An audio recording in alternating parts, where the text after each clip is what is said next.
గగనతలంలో 2 విమానాలకు పెను ప్రమాదం తప్పింది. యుఎస్లోని అరిజోనా రాష్ట్రం ఫీనిక్స్ స్కై హార్బర్ అంతర్జాతీయ విమానాశ్రయం వద్ద అమెరికన్ ఎయిర్లైన్స్కు చెందిన 2 విమానాలు గాల్లో ఎదురెదురుగా వచ్చి భయాందోళన సృష్టించాయి. అమెరికన్ ఎయిర్లైన్స్కు చెందిన ఆ 2 విమానాలకు ఒకే నంబర్ ఉండటంతో ఈ గందరగోళం తలెత్తింది. షికాగో నుంచి రావాల్సిన బోయింగ్ విమానం ప్రతికూల వాతావరణం కారణంగా ఆలస్యం కావడంతో అదే సమయంలో ఫీనిక్స్ నుంచి బయలుదేరిన మరో విమానం 2 ఒకే మార్గంలోకి వచ్చాయి.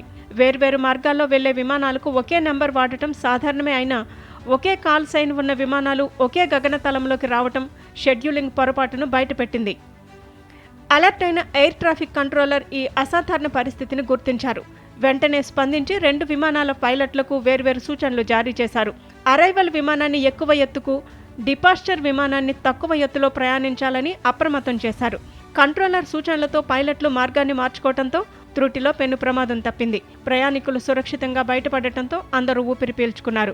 25 ఏళ్ల సర్వీసులో ఇలాంటి పరిస్థితి ఎన్నడూ చూడలేదని సదరు కంట్రోలర్ తెలిపారు. ఈ భద్రతా లోపంపై ప్రస్తుతం ఉన్నతాధికారులు దర్యాప్తు చేపట్టారు.